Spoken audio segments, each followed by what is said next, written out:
Hello world, Kit here checking in with you on another week of financing tips and discussions and whatnot.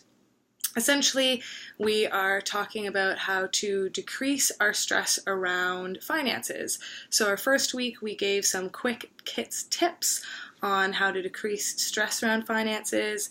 Then we gave a little blurb. I don't know why I'm saying we when it's just me, but I gave you guys another little tip in a bit with Kit in terms of writing out a list of what to expect in the future of your finances, what things you're going to be spending money on, and also money coming in as well, so that you just have that laid out in front of you in physical form to see, so that you have a good idea of what to expect, essentially.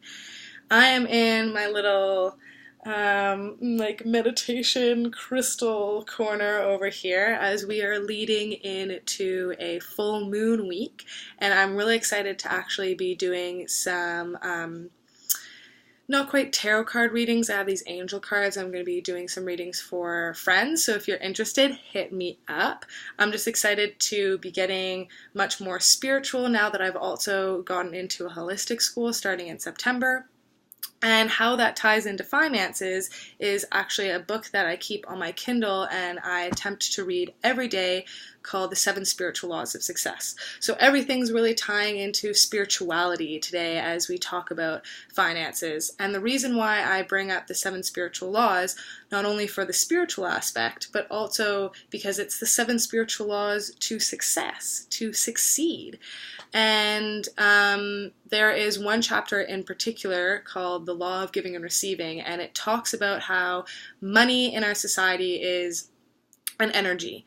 And it's an energy, there is a give and take with this type of energy, that when we are giving out money and spending it on things that we need and we want and that are keeping us alive and well and happy and joyful, we do receive back from the universe those like-minded terms, essentially.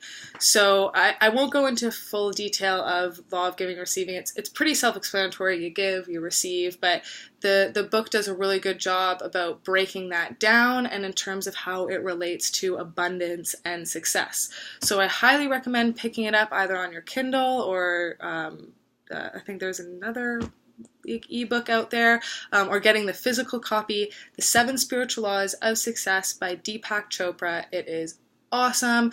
All the chapters are amazing, but I've really deep dove into the Law of Giving and Receiving. I actually have past episodes, videos, whatever you want to call it, on me doing, I think it was like every week or every day, I talked about a different aspect of giving and receiving and how it related to that law. So that is it for today. I hope you guys found that helpful, and I'll see you again in another week. Bye.